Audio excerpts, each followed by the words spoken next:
हटा दो। आजा पीछे आ जाता है, कोई है आगे? आगे तो है ही नहीं कोई, हमें ही आना पड़ेगा। मैं तो सुनते हुए आना चाहूँ।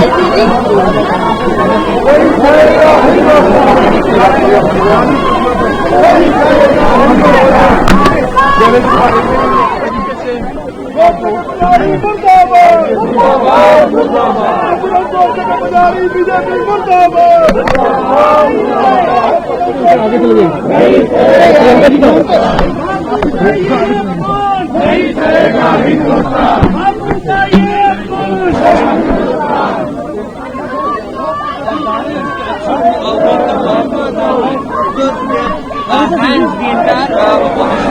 क्या शांतनु भाई, क्या क्रांति कर रहे हैं?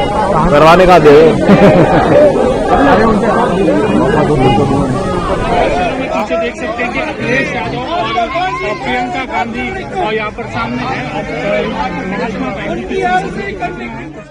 ये मेरे ख्याल से इन लोगों की सनक है कि हर चीज का नाम बदलना है, और जब नाम बदला जाता है तब खर्चा होता है सरकार का, केंद्र का। ये एक अलग बात है।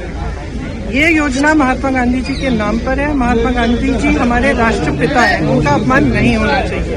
तो तीसरी और सबसे जरूरी बात, नाम बदलने से ज्यादा जरूरी ये बात है कि जो अधिकार इसी सदन में सबकी सहमति से जब वो कानून बना, तो यहाँ एक भी राजनीतिक दल नहीं था जिसने सहमति नहीं दी। तो सबकी सहमति से ये कानून बना कि रोजगार का 100 दिन का अधिकार जो सबसे गरीब जन है इस देश का, उसको मिलना चाहिए। अब इन्होंने बहुत चालाकी की है, क्योंकि ऊपर से ऐसे दिखता है कि सिर्फ नाम बदलने और 100 से 125 दिन को बढ़ा रहे हैं, लेकिन इसको अगर ठीक तरह से पढ़ा जाए तो इसमें 2-3 ऐसे विषय हैं जिनसे ये योजना कमजोर क्या ये खत्म हो सकती है। और मैं आपको समझाती हूँ कि ये क्या है ये विषय। सबसे पहला कि इन्होंने 100 से 125 दिन की बात की है, लेकिन कमाई को बढ़ाने की कोई बात नहीं की है। आज अगर आप किसी भी प्रदेश में जाएंगे, आपको पता चलेगा कि जो मनरेगा का बकाया अभी मिला नहीं है। तो जहाँ जाएंगे मजदूर यही कहते हैं कि अभी हमें पैसा नहीं मिला है। तो आप उतना पैसा नहीं दे पाए हो। केंद्र पहले 90% केंद्र की जिम्मेदारी होती थी कि केंद्र पैसे देगा। आज उन्होंने इस विधेयक से ये चाहते हैं कि वो कम हो जाए। तो जब वो कम होगा तो प्रदेश को देना पड़ेगा। जो गरीब प्रदेश है वो दे ही नहीं पाएंगे। इतना भार, इतना बोझ पड़ जाएगा उनकी अर्थव्यवस्था पर कि वो दे ही नहीं पाएंगे। जब दे नहीं पाएंगे तो क्या होगा?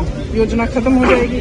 दूसरी बात, आज जो गांव में काम होना है वो कौन तय करता है, कौन निर्धारित करता है? ग्राम प्रधान, पंचायत में निर्धारित होता है वो, और उसके लिए पैसे वहीं पे भेजे जाते हैं। अब क्या होगा कि केंद्र में निर्धारित होगा। अरे केंद्र में यहाँ पे दिल्ली में बैठे हुए इन लोगों को क्या पता कि आपको कौन सा कुआं चाहिए, आपको कौन सी दीवार बनानी है, आपको किस चीज की मरम्मत करनी है, नहीं पता चलेगा। और इससे क्या होगा कि जो अधिकार आपने पंचायतों को दिया था, पंचायती राज द्वारा जो 73वां जो कानून था, संशोधन था, उसके तहत जो आपने अधिकार दिया था वो भी खत्म हो जाएगा। इसका मतलब है कि आप केंद्र में आप सारी सत्ता चाहते हो, आप ये निर्णय लेना चाहते हो कि कितना पैसा किसको कब भेजेंगे, किस काम में जाएगा, आप ये निर्धारित यहाँ केंद्र में करना चाहते हो। प्रदेश को आपने सारे पूंजी की जिम्मेदारी दे दी कि भाई तुम ही लगाओ इसमें पैसे। और जो पंचायत में है, जो गांव में है, उसका क्या होगा? उसको जो अभी मजदूरी नहीं मिल रही है उसका क्या होगा? 125 दिन कहना आसान है, उसके पैसे दोगे? खुद कह रहे हो कि नहीं देंगे, तो क्या होगा? स्कीम खत्म हो जाएगी, एक साधारण स्कीम बन जाएगी जो बाकी सरकारी स्कीम है। इसमें जो अधिकार है, जो ग्रामीण जनता के लिए, जो हमारे सबसे गरीब भाई बहनों के लिए जो अधिकार है वो खत्म करने जा रहे हैं। और आप जहाँ भी जाएंगे इस देश में, दूर से पता चल जाएगा कि ये मनरेगा का लेबर है, ये मनरेगा का मजदूर है। दूर से पता चल जाएगा।